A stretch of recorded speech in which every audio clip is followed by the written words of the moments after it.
Welcome everyone to our webinar, Miami as Business Gateway for Companies and Investors Interested in the Americas. Thank you, Roberto, for the introduction. Let me start with a brief introduction of Latam Investment Banking. We're an investment banking boutique based in Miami that focus in merger and acquisition and capital raising transaction in the Americas, US, and Latin America. This time, we are very happy to have Ilona Vega Jaramillo. She's the Vice President of International Economic Development at the Miami-Dade Beacon Council. For information, Miami-Dade Beacon Council promote domestic and international investment in the county. I invite you to please check the website.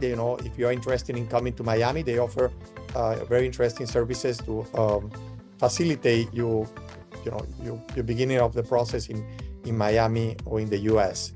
So I welcome Ilona, and please appreciate if you can introduce yourself and also, of course, expand on Miami-Dade Beacon Council.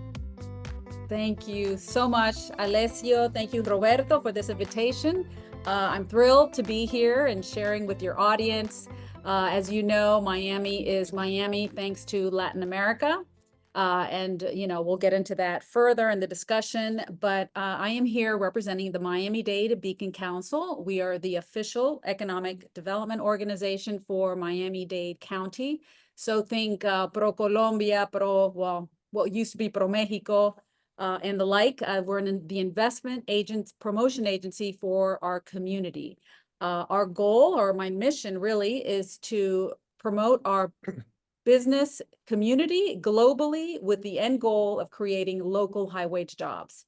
Of course, we do that with the filter of trying to make sure that our economy is sustainable, that it is inclusive, and that it is competitive. And so I've been working here it'll be 3 years in October, but I'm a veteran because I worked for the state of Florida, selling Florida for almost 11 years. And then I worked for the Miami Downtown Development Authority for 4 years, where I was promoting all this development and exciting things that are going on in downtown. And anyways, I'm here, happy to be with you and see how we can collaborate more and bring more businesses and build more ties with the Americas. Yeah, thank you again for your participation and for hosting us in Miami-Dade Beacon Council office. Before we start with some questions that we have prepared with Roberto, I think it would be interesting just to provide a very brief summary about the changes in Miami for the last couple of years. I would call it during pandemic and after pandemic, but I think it's important for the audience to be aware that the transformation that we have been going through in Miami, and then we can jump into some of the questions that we have. Absolutely. So for those historians or people who like history, remember the Cuban Revolution, 1959? That was the beginning of capital flight that started, and human talent that started coming to Miami. And then we know all of the different upheavals that have been going on in the region since then. Miami benefits from all of that upheaval. And so much that we became known as the brand of the gateway to the Americas. From Miami, you are going to find a lot of connectivity from throughout the Latin America region than you would in any of the individual countries. And that all just benefits Miami. But I believe now we are transforming. We're becoming much bigger than the gateway to the Americas. We are really at the juncture of becoming a real global city center. And from where I sit, it's super exciting. Of course, I'm drinking the Kool-Aid. I'm selling Miami-Dade to businesses, but I just can't help but get excited because it's a unique time to be here. The pandemic accelerated. We've been promoting Miami for 40 years, right? The Beacon Council was founded 40 years ago, and the leadership of the community said we really need to start diversifying the economy because we can't rely on tourism, agriculture. They don't pay high wages. And so that's when the Beacon Council was founded. And so for 40 years, we've been promoting our community and trying to build the different vertical industries that we have today. And then somehow the pandemic a surprise to all of us. We could never have anticipated that it would have actually accelerated all of the growth that we've been experiencing here. But what we believe happened is that what Latin Americans knew about Miami's benefits, it kind of woke up the rest of the United States. And so it was really the rest of the US when those digital nomads started spending time in Miami and they started realizing everything that is wonderful about Miami. It just started accelerating everything. And so here we are, and we're going to be talking about some of those changes. Thank you very much. Yeah, very interesting background about Miami. Excellent. Ilona, first question. Could you please share the unique advantages of Miami-Dade County as a business destination for domestic and international companies and investors? Okay, absolutely. So firstly, we're an open community. I mean, Miami is so open. You can be from, Israel, you can be from Colombia, you can be from Chicago, and everybody feels welcome here because the majority of residents in Miami-Dade County were born outside of the United States. And we see that as our secret sauce. That is what makes Miami so unique, because not every other community, other city in the US has that demographic makeup. And so we're very proud of that, and it makes us a very open community. We are a very pro-business city. We're also a pro-business state. There is no personal income state tax in the state of Florida.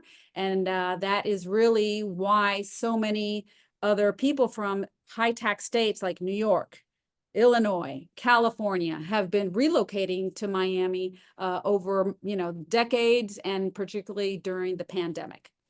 So being a pro-business and the politicians and the legal structure here is really about making it as easy as possible to establish a business, close a business, hire people, fire people, and that really is attractive to entrepreneurs, right? That are starting a business, they're taking on a tremendous amount of risk, and so they need to be agile and react accordingly, and that's very attractive.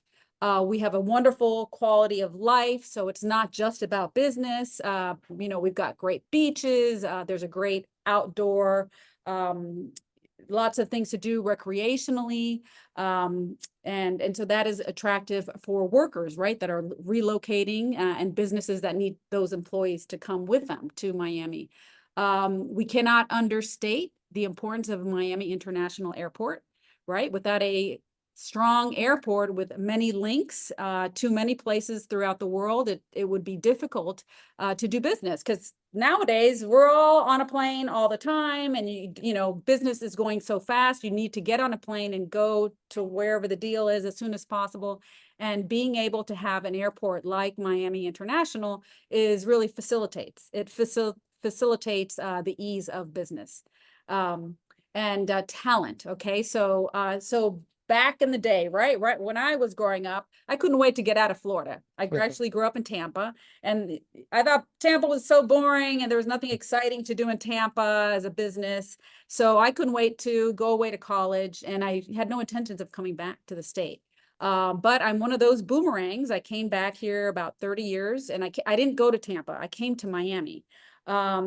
But rarely did you meet somebody who grew up in Miami and actually stayed here for their whole career. Yeah, very common. When I was moving up in my career, most people had to go away outside of Florida because there really weren't that many jobs available. And maybe when you're senior enough, you could come back and finish your career here, maybe. But really, if you were that up and coming executive, there weren't that many opportunities. But things have changed, and the amount of opportunities that are presenting themselves now. My nephews, they all want to come back to Miami. They will. They're going to have opportunities here, and I meet more and more boomerangs that are actually coming back to Miami because there are those jobs available. Yeah, that's a great news for the city. I was sharing with Ilona before this webinar that I was this morning in an event at University of Miami, and was one of the partners of McKinsey. And he was telling the story that a few years ago, they used to hire 3 or 4 people, junior, executive, And last year was more than 80 people that they hired in McKinsey. So it's, as you said, not just hospitality that used to be, Miami well recognized, but I think there are some different industry that are opening opportunities for, younger generation. So that's a great news. Ilona, another question that we have for you. These main trends that companies seeking to reallocate within here in the U.S. or into the U.S., talking about some European companies. Actually, we will be sharing a couple of pages that we find it very interesting.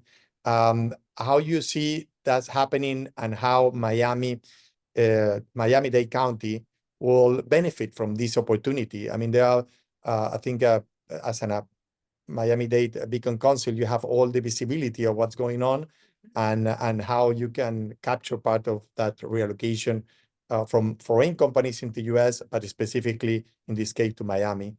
Sure. So the American dream, it's alive and well. Whether we as Americans don't see it or we feel that the dream is not as attainable as maybe for our parents or our grandparents, foreigners, they believe it, and they see the opportunities here more more than they do in their own countries. So I am constantly meeting with particularly foreign companies, because international is really what drives Miami's economy. But every day I'm meeting with entrepreneurs looking to establish operations here and enter the U.S. market via Miami, because the opportunities are just unequal. Yeah, I think we can share for a second on a chart that we have here regarding, you may wanted to mention a couple of points here, and especially the next one, talking about the Miami international exposure, not just to Latin America, which probably, many of us consider, on a capital also for Latin America, but many European companies are using Miami as the platform to expand in the US. So I don't know if you wanted to share a couple of comment on these pages, Ilona. This is. Thank you. Okay, perfect. So this slide, I actually presented it at our board retreat a few weeks ago, and it shows our KPIs and where we are. Our fiscal year ends September 30th. So as you see here in the second column, those are our goals that we're trying to reach by the end of next month, and where we are today. And so as one of the members of the business development team, I have goals and KPIs that I need to meet. And as a team, right now we're actually at 38 companies that we have helped to assist this year that are new to Miami. So we're getting close to reaching that 45 goal. We've helped to create a little bit over 2,000 jobs with the goal of reaching that 3,500. Keep in mind that, we really can't control the amount of jobs that companies are creating. We're lucky if we get one big company that's going to create 1,000 jobs, and it'll take us to that 3,500 target. So far, we haven't been able to get that big company this year, but hoping to do so by the end of next month. Average wage. So the average wage of Miami-Dade County is late 60s, early 70,000. That's more or less the range. And so we are above that medium average wage at 88,000 right now. But our goal is really to reach 150% of the county average, which is 98,000 and change. As we all know, Miami is not cheap. It's getting more expensive to live. Those of us that live here are making the same salaries that we were making, for a couple of years ago. So we're feeling the pinch. And so it's for this reason we really need to start kind of, edging that average salary upwards a bit. Yeah, this is the chart that attract my attention. Like, more than 50% of new businesses are coming outside of the U.S. Of course, there is a significant reinvestment, I guess, from Miami-Dade companies. Mm-hmm. But looking at the Europeans, groups, I mean, you have Spain, France, UK. It represents more than Latin America. So I don't know if you wanted to make a couple of additional comment on this, because it was a big surprise for me. So it's very good news for the county. Yeah, I think it has a lot to do with currency exchange. And, it's much harder for a company from a smaller economy, Colombia, Peru, Ecuador, to make that leap and enter the United States. There's a lot of private capital that sits here and it gets managed here and it gets invested here. But when we're talking about companies, and those are our clients, because they're the ones generating jobs here in Miami. The majority of our clients are Spain, hands down, number one. And then France and the UK, second, and, coming up second. UK has been growing tremendously because there was an MOU signed by the governor of the state of Florida and the UK, like maybe it was a year ago. And since that MOU was signed, I have received at least 5 inbound delegations from the UK. I have 2 on the books for the next couple of months. So UK is growing strong, and there's a lot of interest that is being generated from that market in the recent history.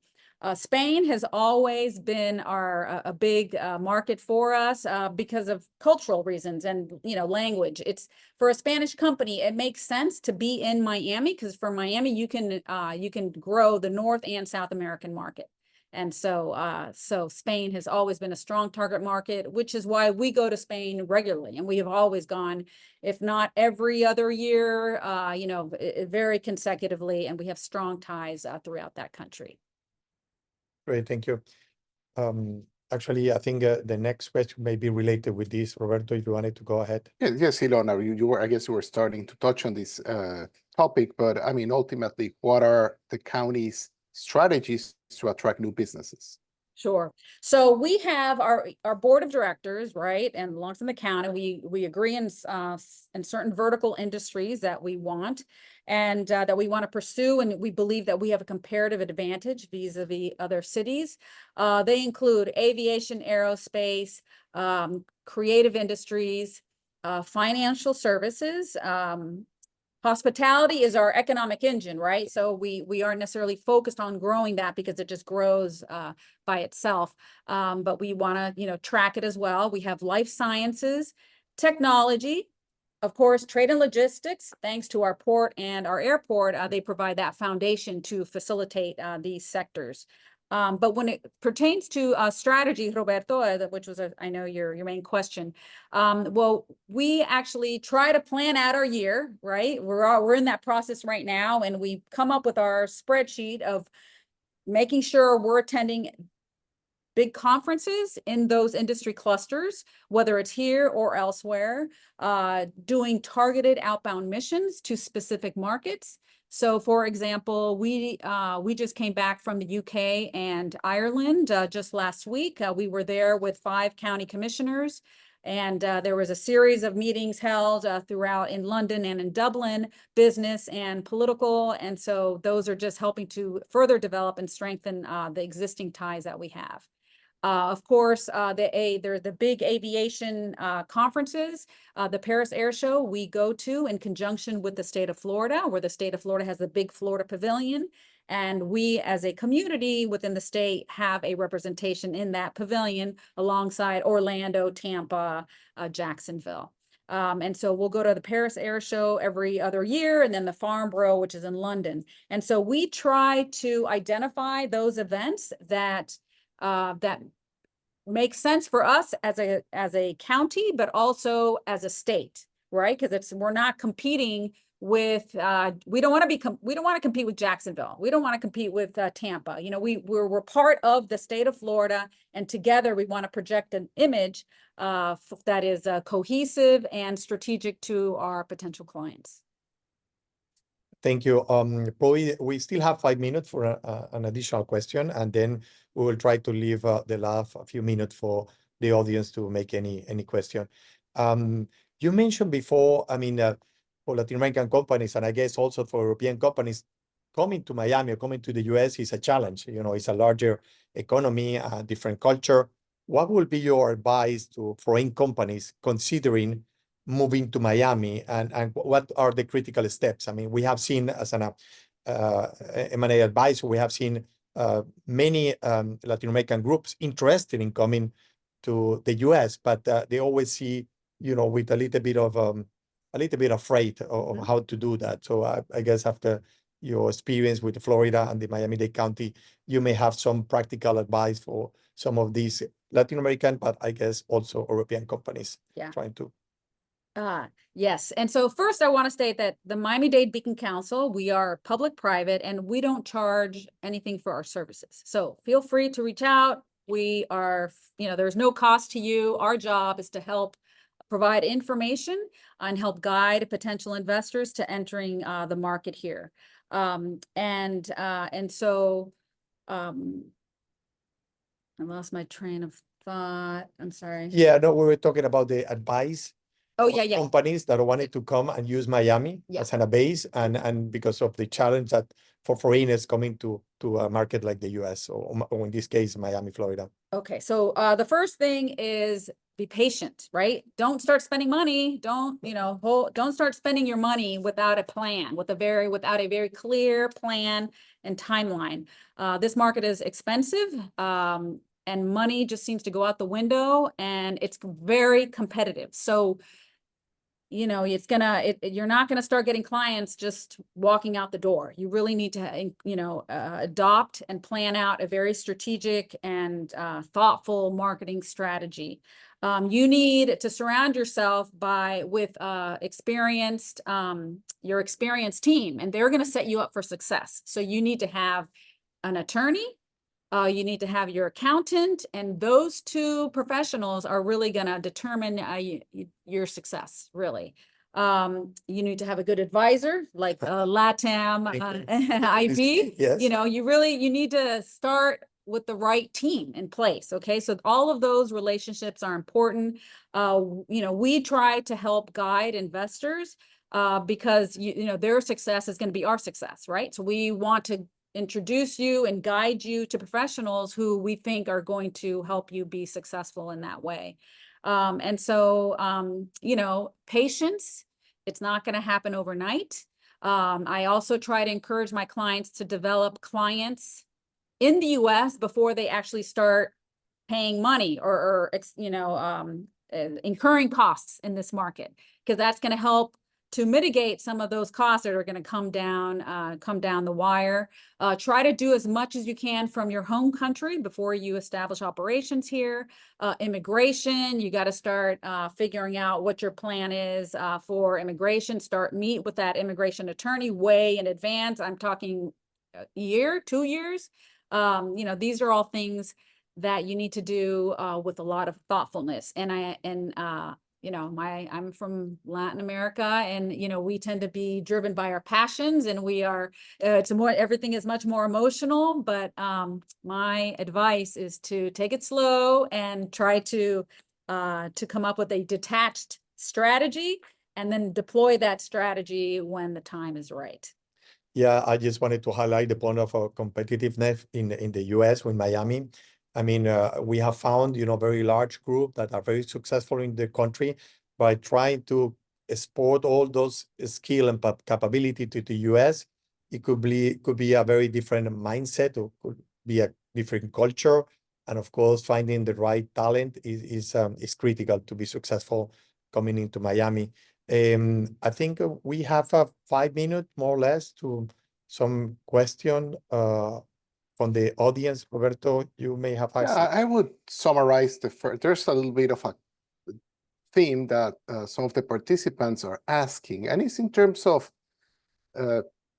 alliances or partnerships. How do you work, or does the county work with universities in this process of attracting business, and also in terms of the impact of these investments within the local community? Because I guess there's always, a little bit of a downside, as you mentioned, when there's higher cost of living or rising rents and the like, and how is that offset, or private schools that seem to have issues with enrolling enough students as there's increased demand.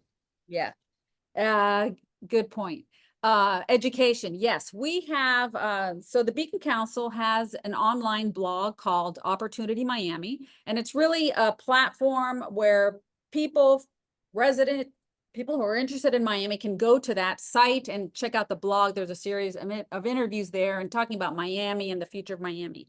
But that Opportunity Miami is actually charged with having regular meetings between the presidents of the various universities here.